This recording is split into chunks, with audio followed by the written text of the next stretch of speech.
Start na? Oo. Pwede mo nang batiin ng mga kaibigan mo, dating kaklase at batchmates. Ngayon Good na. morning dyan, mga kapatid ko. Yung mga taga-kaibigan, kung hindi nyo ako na tatandaan, ako yung dating star player ng basketball dyan. Simon Galvez. Pero hindi talaga ako player ng basketball dyan.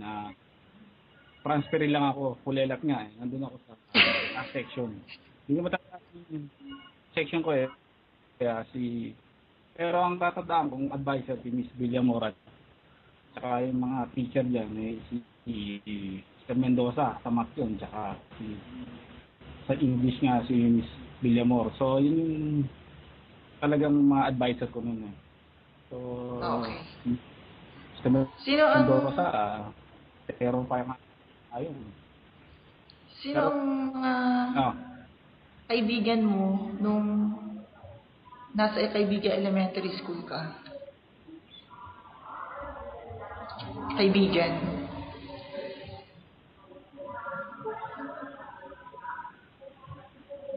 Chidoro Bisnan. Yung kasi transfer yung siya at kaibigan ko. Pero ang natatandaan ko, kasi doon ako sa mga so magugulo yung mga kasama ko. Lalo na si Sanchez. Sanchez nga, ayun, magulo yun. Yung ba yung mga nakasama ko? Pero kaya pang isang transfer din. Ano bang first name ni Sanchez? Ang natanda ko, sabay ko nun, si Galit. Ano ang hindi mo malilimutang karanasan, experience? Tanong mo? Ano yung memorable experience mo sa Kaibigan Elementary School?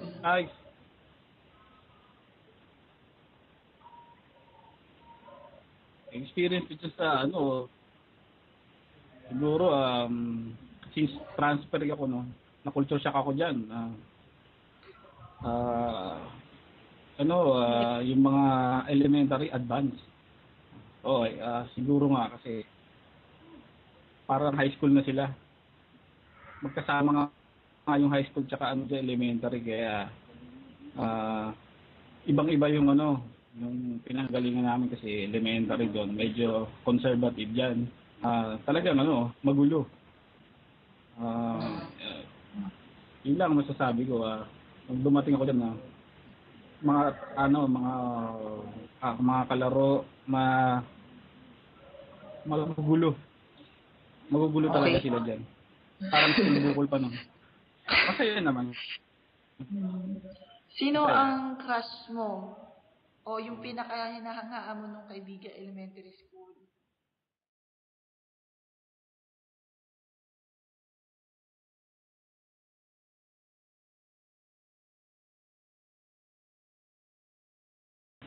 Sino nga? Panghapon pa yata ako.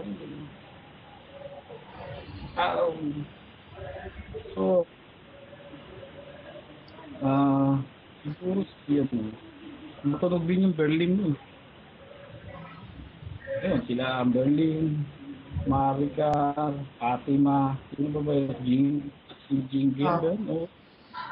Yun. Bakit mo sila naging crush? O si Marika? Yung mga doon. Nakikita ko paminsan-minsan ko lang nakikita.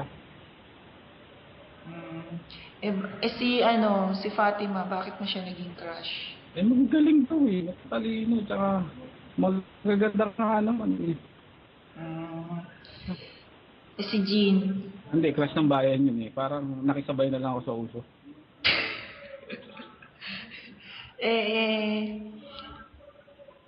Ito, ano ang masasabi mo sa kanya? Oo. Hindi yung Rebolado, parang. Hindi ko kilala si Jean. Ano ang masasabi mo sa mga teacher? Ano ang masasabi mo sa mga teacher noon sa Kaibigan Elementary School?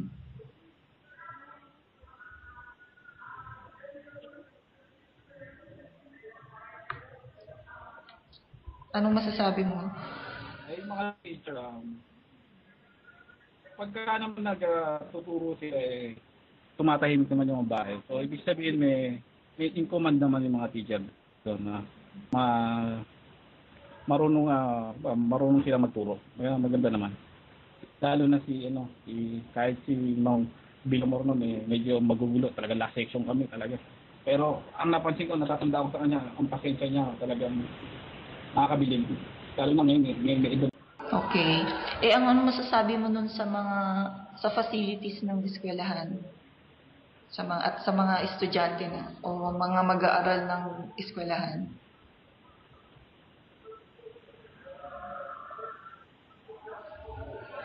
Anong masasabi mo?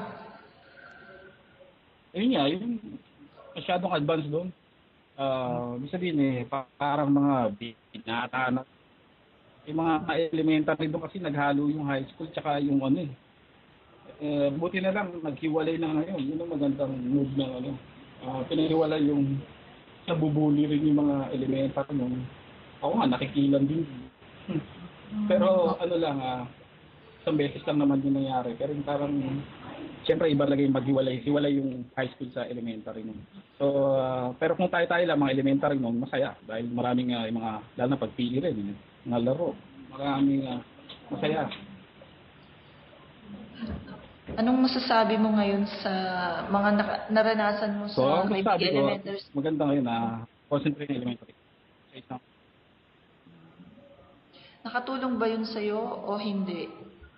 Naranasan ko doon? Kung ano ka nga na ngayon?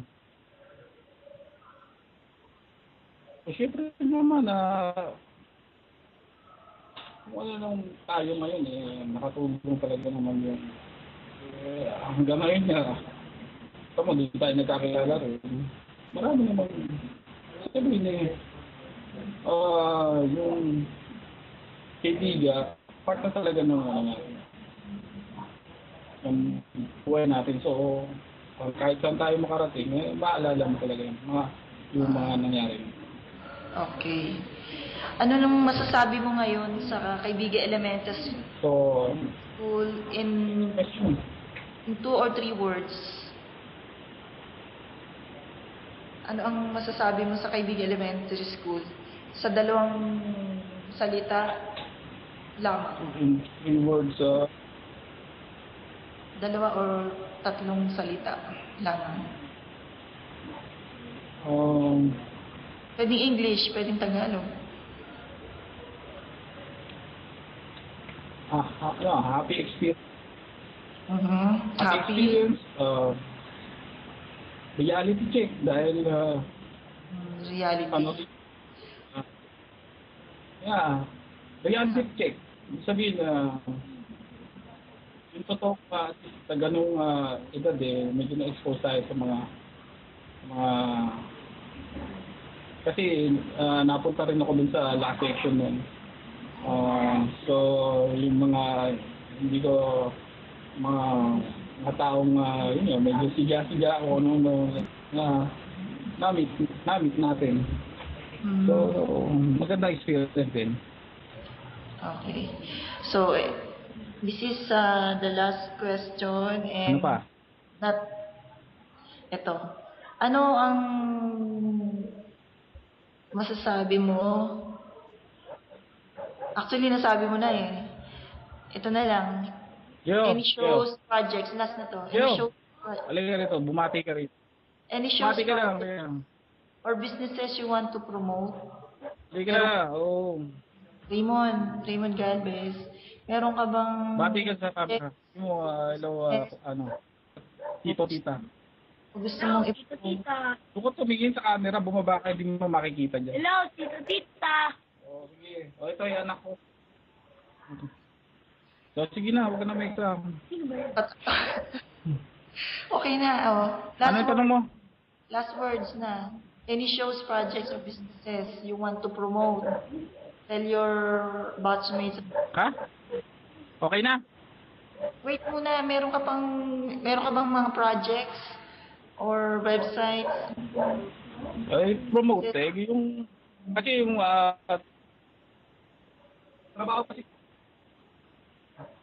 trabaho ko kasi ngayon na hindi naman basketball player pero ang trabaho ko sa programming talaga kaya ganito na ako kapat. Sabi na ako, puro computer din ang ginatupag ko ngayon. So kung may gusto magpagawa ng program o programmer ako So kahit